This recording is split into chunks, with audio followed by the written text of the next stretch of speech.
بسم اللہ الرحمن الرحیم۔ السلام علیکم۔ بنی اسرائیل کے جہاں ایک پہاڑ تھا جسے وہ بڑی عظمت والا سمجھتے تھے اور اس کی بڑی عظمت و توقیر کرتے تھے، اور اگر کسی بات کا فیصلہ کرتے وقت قسم کھانے کی نوبت آتی تو اس پہاڑ پر چڑھ کر قسم کھاتے اور اس سے وہ سچا سمجھ لیتے تھے۔ اس شہر میں ایک خوبصورت عورت تھی جس کا ایک نوجوان سے ناجائز تعلق ہو گیا۔ عورت نے اسے مکان میں بلانا شروع کر دیا۔ شوہر کو شبہ پیدا ہوا۔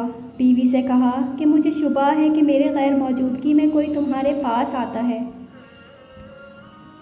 عورت نے انکار کیا۔ شوہر نے کہا اگر تم سچی ہو تو پہاڑ پر چڑھ کر قسم کھا لے کہ تیرا کسی سے ناجائز تعلق نہیں ہے۔ عورت نے کہا ہاں، میں کل پہاڑ پر چڑھ کر قسم کھانے کو تیار ہوں۔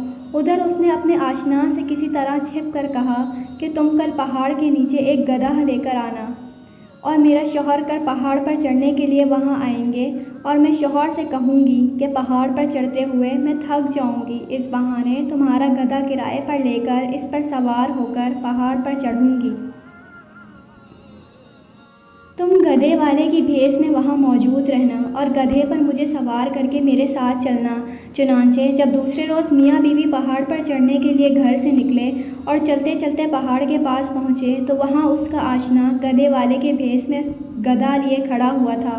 عورت نے شوہر سے کہا چلتے چلتے میں تھک گئی ہوں، مجھے یہ گدھا کرائے پر سواری کے لیے لے کر دو۔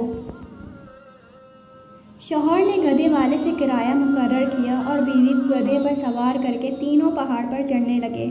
جب وہ جگہ آئی جہاں لوگ قسمیں کھاتے تھے تو اس مکار عورت نے اپنے آپ کو اس گدھے سے نیچے گرا دیا، اور گرنے پہ اس نے اپنے جسم کو ننگا کر دیا اور ایسی صورت پیدا کر دکھائی کہ شوہر نے یہی سمجھا کہ گدھے سے اتفاقاً گر گئی ہے اور گرتے ہوئے اتفاقاً ننگی ہو گئی ہے۔ وہ جٹ اٹھی اور اپنا لباس درست کر کے پہاڑ پر قسم کھانے والی جگہ پر کھڑی ہو کر کہنے لگی میں قسم کھاتی ہوں، میرے ننگے بدن کو آج تک تمہارے سوا اور اس گدھے والے کے سوا اور کسی نے نہیں دیکھا۔ شوہر مطمئن ہو گیا کیونکہ اس نے یہ سمجھا کہ اس گدھے والے نے اسے گدھے سے گرتے ہوئے اس کا ننگا بدن اتفاقاً سے دیکھا۔ تو دیکھا آپ نے عورت جب مکر و فریب پر آ جائے تو ایسی چلاکیاں دکھا کر شوہر کو بیوقوف بنا دیتی ہے، لیکن یہ پتہ نہیں کہ آج یہ گناہ کسی مکر و فریب سے چھپا بھی لیا اور کسی کو پتہ بھی نہ چلا تو کل قیامت میں یہ بات نہیں چھپے گی۔ اسی لیے کہ اللہ تعالیٰ کو سب کچھ معلوم ہے، اللہ تعالیٰ سے کوئی کام چھپا ہوا نہیں ہے۔